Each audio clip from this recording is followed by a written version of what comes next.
आज की वीडियो में हम वो 3 असूल देखेंगे जो कि एक अच्छे स्टॉक इन्वेस्टर को जानने चाहिए।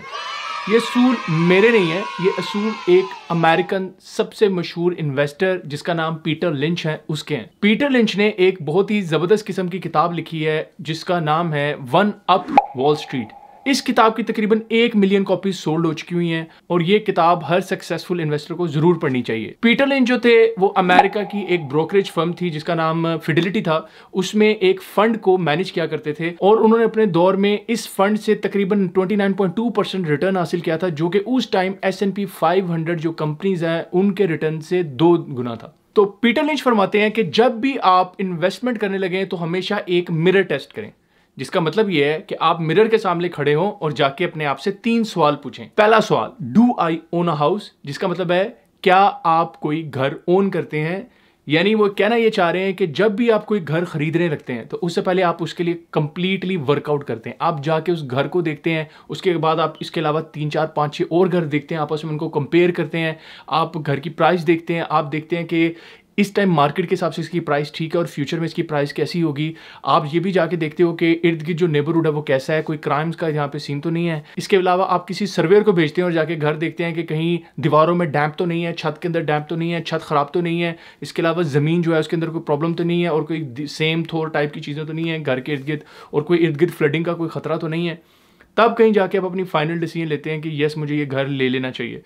और एक सर्वे के मुताबिक ये जो घर होते हैं एक बंदा तकरीबन 7 साल तक अपने पास रखता होता है मिनिमम, क्योंकि आपने लॉन्ग टर्म सोच के उसमें रहना होता है कि मैं इसमें लॉन्ग टर्म रहूंगा। सिमिलरली पीटर लिंच कहते हैं कि जब भी आप स्टॉक लेने जाएं तो थोड़ी सी मेहनत जैसे घर के ऊपर करते हैं, क्योंकि घर के लिए इन्वेस्टमेंट आपको तकरीबन 7 से 10 साल की चाहिए होती है। इसी तरह अगर आपको स्टॉक इन्वेस्टर बनना है तो तकरीबन 7 से 10 साल की आपको इन्वेस्टमेंट करनी चाहिए स्टॉक के अंदर। वो कहते हैं कि मार्केट जो है हर 3-4 साल बाद अपना ट्रेंड या तो बिरिश करती है या बुलिश करती है।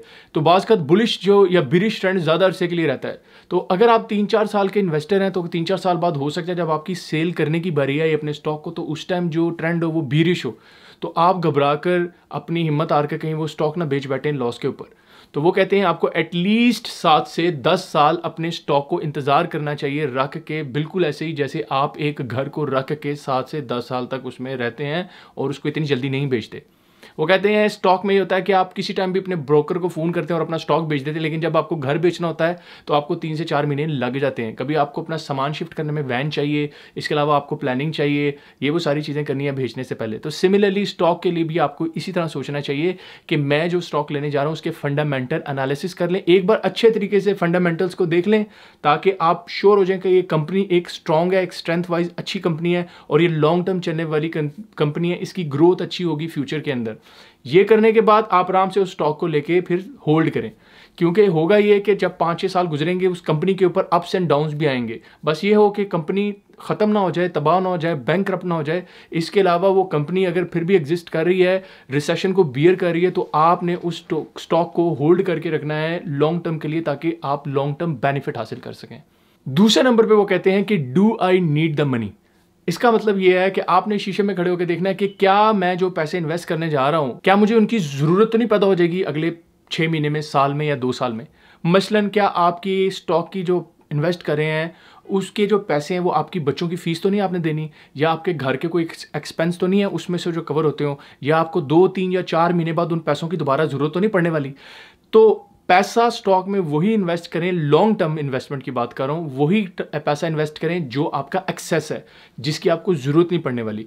क्योंकि अगर आपके ने ऐसा पैसा इन्वेस्ट कर दिया जिसको आपको 3-4-5-6 महीने बाद या साल 2 साल बाद ज़रूरत पड़ी और उस टाइम पे स्टॉक बिरिश हुआ और आपको बेचना पड़ गया, तो आप फिर पिटते रहेंगे कि यार मैंने 1 साल के लिए स्टॉक को होल्ड भी किया, उसके बावजूद मुझे इससे कोई फ़ायदा नहीं हुआ।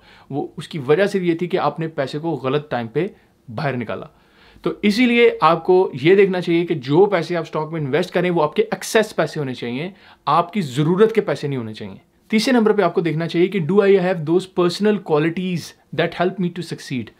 इसका मतलब यह है कि आपको अपने अंदर देखना पड़ेगा एक सक्सेसफुल इन्वेस्टर की क्वालिटीज़ आप में मौजूद हैं, और वो क्वालिटीज़ क्या हैं। बकौल पीटर लिंच वो क्वालिटीज़ हैं patience, self reliance, common sense, tolerance for pain, open mindedness, detachment, persistence, humility, flexibility, willingness to do independent research and equal willingness to admit a mistake and the ability to ignore general panic। तो ये वो qualities जो Peter lynch समझते हैं एक बंदे के अंदर होनी चाहिए, यानी ये वो क्वालिटीज हैं जिसकी वजह से आप एक सक्सेसफुल इन्वेस्टर बन सकते हैं और आप अपने अंदर एक डिसिप्लिन्ड ट्रेडर वाले एट्रीब्यूट्स लेके आ सकते हैं। पीटर लिंच के हिसाब से जो IQ अगर आप देखा जाए कि एक सक्सेसफुल इन्वेस्टर का, तो वो कोई हाईली IQ वाला बंदा नहीं होता। अगर आप 1 से 100 तक IQ लेवल लगाएं और 100 को समझें सबसे अच्छी IQ वाला आदमी है, एक जो है सबसे लीस्ट IQ वाला आदमी है, तो जो एक अच्छा इन्वेस्टर होता है वो पहले 10 से ऊपर होता है बस उसका IQ लेवल, यानी एक एवरेज किस्म का वो आदमी होता है।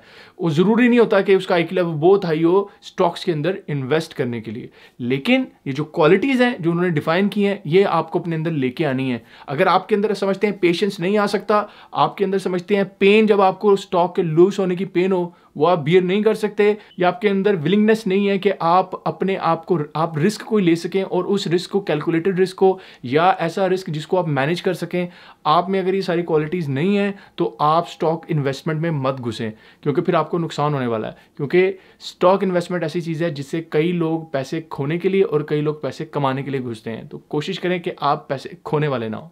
इसके अलावा पीटर लिंच ये भी कहते हैं कि आप कोशिश करें, आप अपनी ह्यूमन नेचर जो है उसको कम से कम यूज करने की कोशिश करें और अपनी गट फीलिंग के ऊपर इन्वेस्टमेंट ना करें। मसलन आप सोच रहे हो यार मेरा दिल कह रहा कि ये स्टॉक पप्पू है इसमें पैसे लगाने, तो दिल आपको यहाँ पे रगड़े लगवाएगा, क्योंकि दिल तो बच्चा है जी। तो इस चीज का आप ख्याल रखें कि अपनी गट फीलिंग या अपने दिल के ऊपर डिसीजन नहीं लेने, आपने प्रैक्टिकल फंडामेंटल एनालिसिस करके डिसीजन लेने हैं। आपने देखना है कि मार्केट के अंदर ये शेयर कैसा परफॉर्म कर रहा था हिस्टोरिकली, या इसके फंडामेंटल्स क्या है, EPS क्या है, P रेशियो क्या है, और इसके अलावा इसकी प्रॉफिट कैसा जा रहा है और इसका ग्रोथ पोटेंशियल क्या है। ये सारे सवालात आपने अपने आप से पूछने किसी स्टॉक में इन्वेस्ट करने से पहले।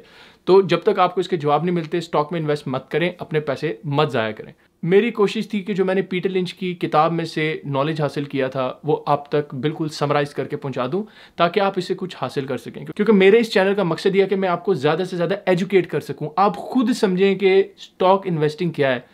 मेरी कोशिश होती है मुख्तलिफ किताबें पढ़ के जो मैं नॉलेज गेन करता हूँ वो आप तक भी पहुँचाऊँ, अपने प्रैक्टिकल से भी आपको पहुँचाऊँ। इसलिए मैं आपको अपने स्टॉक्स भी दिखा रहा होता हूँ कि मैं किस में इन्वेस्ट कर रहा हूँ, मुझे लॉस हो रहा है या प्रॉफिट हो रहा है, कोई चीज़ आपसे नहीं छुपा रहा होता, एवरीथिंग क्रिस्टल क्लियर है।